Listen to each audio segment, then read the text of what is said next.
Mark chapter 7. Then came together unto him the Pharisees, and certain of the scribes, which came from Jerusalem. And when they saw some of his disciples eat bread with defiled, that is to say, with unwashen hands, they found fault. For the Pharisees and all the Jews, except they wash their hands oft, eat not, holding the tradition of the elders. And when they come from the market, except they wash, they eat not. And many other things there be, which they have received to hold, as the washing of cups and pots, brazen vessels, and of tables. Then the Pharisees and scribes asked him, Why walk not thy disciples according to the tradition of the elders, but eat bread with unwashen hands? He answered and said unto them, Well hath Esaias prophesied of you hypocrites, as it is written, This people honoureth me with their lips, but their heart is far from me. Howbeit in vain do they worship me, teaching for doctrines the commandments of men. For laying aside the commandment of God, ye hold the tradition of men, as the washing of pots and cups, and many other such like things ye do. And he said unto them, Full well ye reject the commandment of God, that ye may keep your own tradition. For Moses said, Honour thy father and thy mother, and whoso curseth father and mother, let him die the death. But ye say, If a man shall say to his father or mother, It is Corban, that is to say, a gift, by whatsoever thou mightest be profited by me, he shall be free.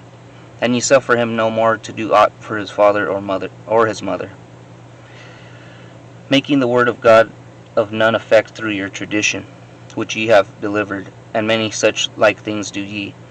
And when he had called all the people unto him, he said unto them, Hearken unto me every one of you, and understand. There is nothing from without a man, that entering into him can defile him. But the things which come out of him, those are they that defile the man.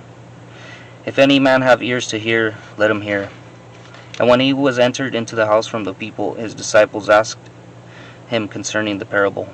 And he saith unto them, Are ye so without understanding also? Do ye not perceive that whatsoever thing from without entereth into the man, it cannot defile him? Because it entereth not into his heart, but into the belly, and goeth out into the draught, purging all meats. And he said, That which cometh out of the man, that defileth the man. For from within, out of the heart of men, proceed evil thoughts, adulteries, fornications, murders, thefts, covetousness, wickedness, deceit, lasciviousness, an evil eye, blasphemy, pride, foolishness. All these evil things come from within, and defile the man. And from thence he arose, and went into the borders of Tyre and Sidon, and entered into an house, and would have no man know it, but he could not be hid. For a certain woman, whose young daughter had an unclean spirit, heard of him, and came and fell at his feet. The woman was a Greek, a Syrophoenician by nation, and she besought him that he would cast forth the devil out of her daughter.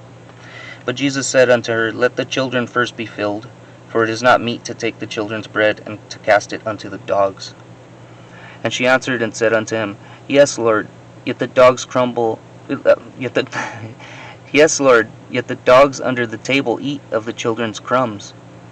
And he said unto her, For this saying go thy way, the devil is gone out of thy daughter. And when she was come to her house, she found the devil gone out, and her daughter laid upon the bed. And again departing from the coasts of Tyre and Sidon, he came unto the sea of Galilee, through the midst of the coasts of Decapolis. And they bring unto him one that was deaf, and had an impediment in his speech, and they beseech him to put his hand upon him. And he took him aside from the multitude, and put his fingers into his ears, and he spit, and touched his tongue. And looking up to heaven, he sighed, and saith unto him, Ephphatha, that is, be opened. And straightway his ears were opened, and the string of his tongue was loosed, and he spake plain.